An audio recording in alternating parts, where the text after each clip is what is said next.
Woonsocket Harris Library. I am Shana, wife of Ed, young adult librarian extraordinaire. I have been asked to demonstrate a hobby of mine, which is candle making. First, I'm going to start off by saying I do this so often that I'm going to try and remember all the steps in the process. So if I stop and go back, that's my apology because I do this so automatically. So to start off with, to make candles, you need a lot of equipment. You can actually hear probably some of it going right now. So the first thing you actually need to do candle making is wax. Now, wax can be bought at stores in small amounts at places like, any craft store like a Joann's or a Michael's. I do this in bulk, so because of that, I buy from a wholesaler. So my wax comes in very large slabs. In fact, I'm just going to demonstrate the wax. I have to actually break it up because it comes in these very large chunks. It's actually 50 pounds of wax at a time in 10-pound slabs. I take that, I'm actually going to turn this down, and I set up essentially what is a double boiler. You can see a little bit better here where you have an old pan that you don't want to use for anything else. You put some water into it, so basically you always want to make sure you have some water in your pan that's heated up. You into that put what's called a pouring pot. This is a 1-pound pouring pot, it's about $5. You can get them larger up to about 4 to 5 pounds, which costs about $10. What you do is you then put that slab of wax into, I have two going for a reason. That reason is I tend to have just my straight wax uncolored in this back burner one, and in here I will be putting color tabs in order to change colors for the wax. I'll get to that in 1 second. The next thing you need in order to make candles are your molds. Now, molds come in all different shapes and sizes. I've preset some already, but what you need to do is with your mold is you need your mold, your wick holder, and a little rubber tab, and it's kind of difficult to see, that'll hold the wick in place. Again, I buy the wick in spools so I can measure out whatever length of wick I need. To do so, there's a hole usually in the bottom of the mold.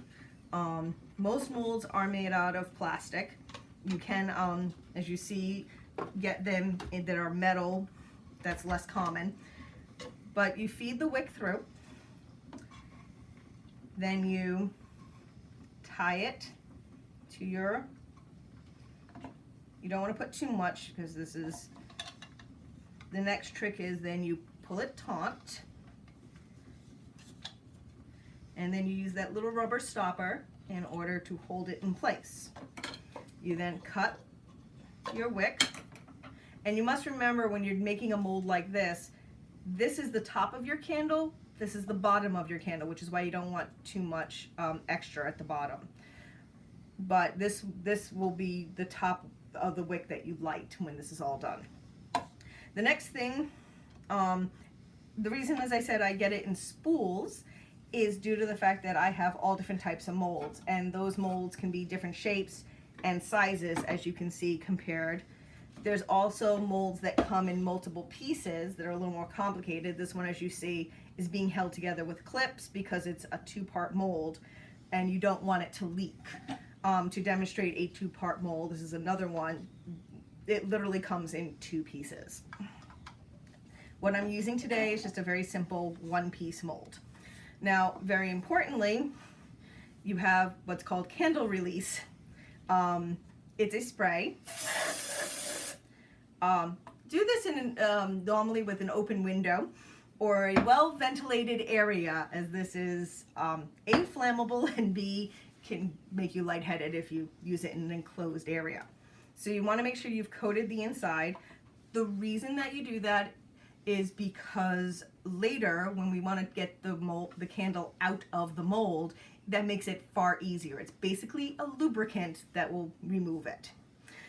Now, the next thing, as I said, is we're going to make some color. So to do coloring, you have color tabs. Now I have a whole bunch of different color tabs.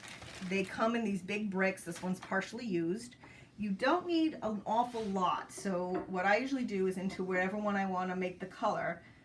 I know it's kind of hard to see. You literally carefully use a knife to scrape off however much you want. The rule of thumb is the more of the color tab you put in, the darker the color is going to be. Now what I tend to do to make this easier for myself is I've already pre-melted a slab of wax. I'm wiping off the bottom of this right now because you do not want water to get into your wax. That will actually wreck it. So I've wiped off so that when I pour the straight wax into what I want to make for colors, unfortunately, I can't tell you how much to use. It's kind of a guess and by gosh. Experiment. In my case, whatever's left over that's not going to be poured into the wax, into the molds I have set up, I actively have 2 molds that I call my runoff molds. Whatever wax I do not use in this will be poured into here. And sometimes there's leftover, sometimes there's not. Now, the next thing is to make sure I use one of these little beater things to mix up the color, because you want to make sure it's all evenly dispersed. And it can take a few moments. Again, I've had this preheated so that when the color tab went in, it began melting immediately. And then it just mixed up once I put the... I've noted, I forgot to mention, I do have plates set down because wax runoff is something you don't want to try and have to get off your counters. To make this a little easier, I pour the wax into a measuring cup. This happens to be a 2-cup glass measuring cup.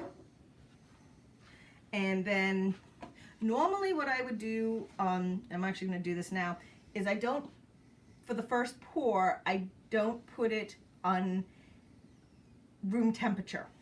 I usually do it in the freezer, but that's because I do this en masse. I make a lot of candles. So to speed up the process, I put the molds in the freezer for the first round. So now I'm going to ask my lovely camera assistant to take a step back because I'm going to walk by him. And my cat's being helpful and being underfoot. Come on, Halo. Thank you.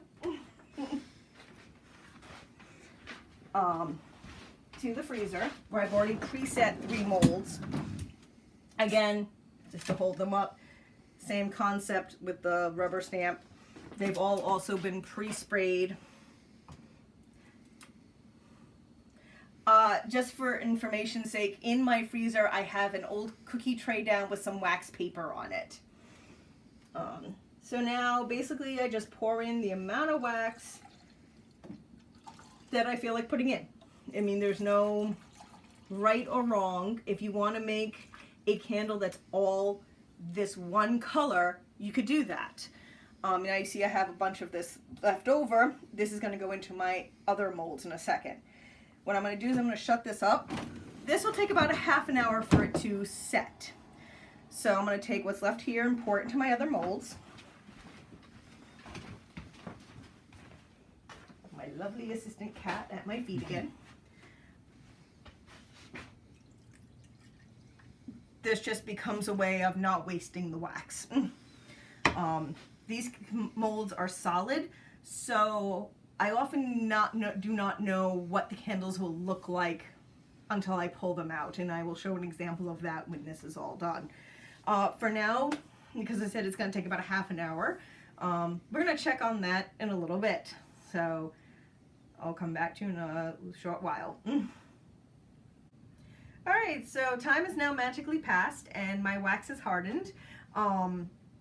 Again, I do this in the freezer to speed it up, but there's another reason, which it actually happened this time. I said you put this in the bottom to help hold the wick. It also helps to seal the wax in, and sometimes it doesn't always work. So as you can see, wax actually escaped out of here, but because I put it in the freezer, I didn't lose all the wax. So that's just a random piece of wax that I will put into a pile for miscellaneous reuse. So now the next thing to happen is, because I said I'm going to do this in layers of colors. I have another set of color I've already pre-set up like I did before. Again, going to pour it into, I'm going to pour into my 2-cup measuring cup, mainly because it's easier to pour from that than it is from the pouring pot. Again, I always try to wipe the bottom because that way no water gets into the wax.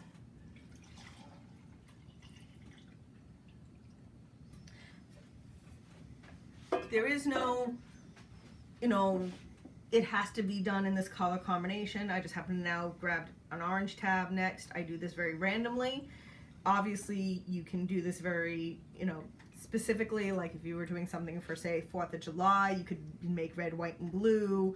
If you're doing something for Christmas, you could do red and green, Halloween, orange and black, whatever. I just, again, by guess and by gosh, how much is put in. Not a big deal. Again, I have some leftover, so again, it's going into my random candle mold, as I call it. Now, this is where patience has to take over, because again, rather than put it in the freezer, I'm going to leave it out. The reason that I don't want to continually freeze it is that in order for these colors to actually stick to or adhere to the other color layer, you don't want it too cold or too set. You want it when each layer is cooled off enough that it's just ever so slightly still malleable, or it can move ever so slightly. That way when you put the next color on, it doesn't mix because it's solid enough, but it will stick to that layer, so that when you pull it out of the mold, you don't have 3 or whatever, how many layers you have all separating when you pull them out. It sometimes takes a little practice to figure out that exact right level. Again, I've done this for so long, I just kind of know. This is again going to sit at room temperature, so it's going to take a lot longer. So again, we'll come back in a little while and pour the 3rd and final layer for this set of candles.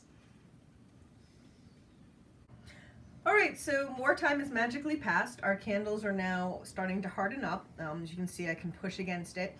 It's a little soft again, so it'll still adhere or stick together, but I can't like push right through it. You can also see it's starting to take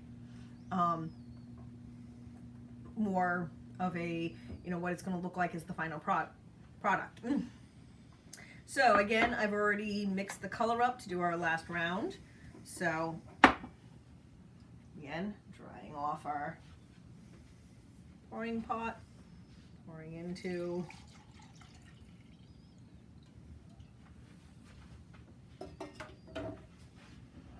now this is a little more careful, because what you want to make sure you do is when you fill it, you want to make sure that you leave a tiny bit of room at the very top.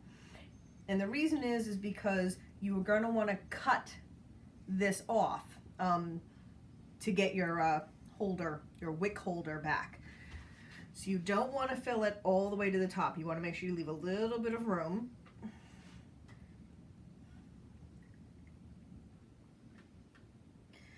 Now, unlike the last several times, I'm not going to pour this into my other candles just yet. I'm going to actually put it back into the melting pot to hold. The reason being, this wax, when it sets, it's going to actually sink a little as it settles. And because this is going to be the bottom of your candle, what you want is a flat as possible surface once you've cut the knot from the wick off, so your candle sits nice and flat, or as close to that as it can.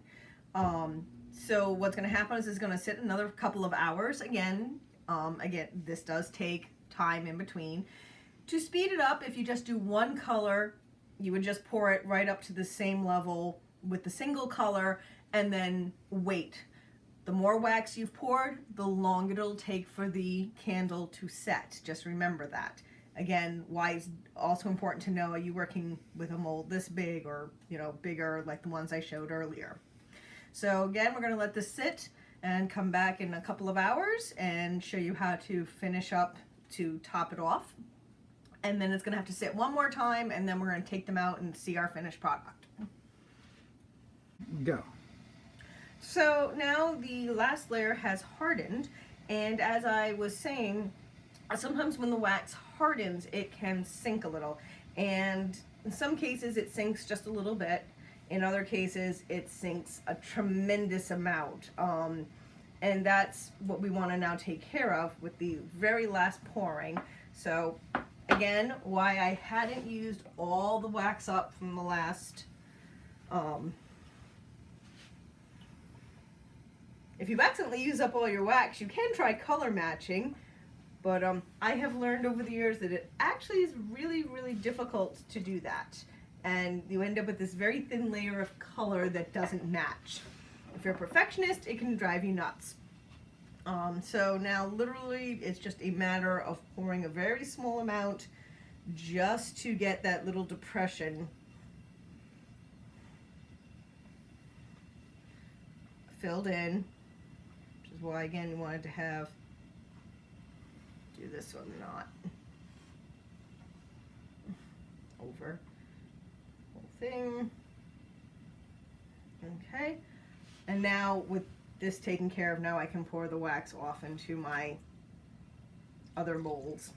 One of the things I have not been showing is in between I've been cleaning this, and the reason being is, one, you don't really want to mix colors too much, you know, unless you really don't care about what color combination you come out with. But if you're trying for a very specific color, you might want to make sure, because when you pour the wax in here, the liquid wax, it will mix. The other reason to clean it is that it keeps the pour spout cleared, and that way when you go to pour, it's a lot easier.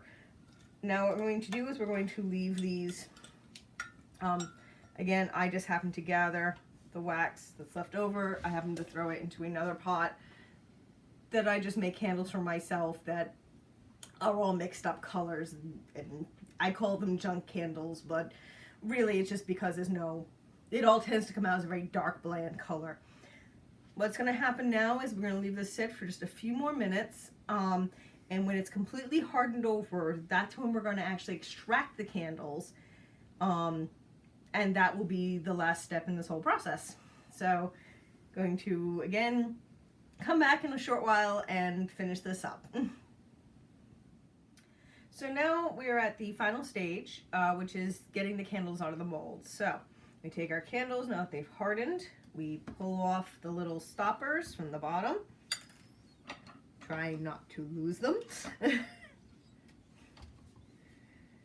Now comes the fun part, which is you hope that it's set long enough that it can pull nice and easily out of the mold like such.